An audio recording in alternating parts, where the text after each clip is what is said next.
I do just want to point out one thing, that the president, everybody in Washington, whether they want to admit it or not, knows that this president is right when it comes to tariffs and when it comes to trade. In fact, Democrats have long said that the United States of America has been ripped off by the countries around the world. They just don't want to admit it now because it's President Trump who is saying that. In June of 1996, Nancy Pelosi spoke on the House floor.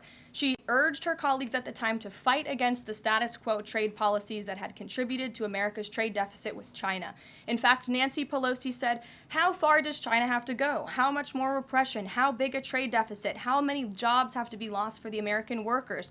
How much dangerous proliferation has to exist before members of this House of Representatives will say, 'I will not endorse the status quo'?" Those are the words of Nancy Pelosi in 1996. Well, President Trump is finally answering her call 27 years later. Nancy Pelosi can thank President Trump today for the 104% retaliatory tariff that will be going into effect on China.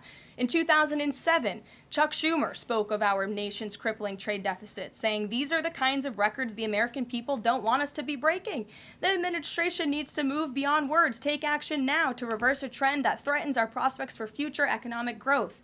And Chuck Schumer said that in 2007. Finally, in 2025, President Trump is taking action. Recently defeated Democrat Sherrod Brown said on deficits in 2012 that our deficit then at China had reached an all-time high, and it was on pace to recede last year's record. The trade deficit had cost American workers millions of jobs at the time.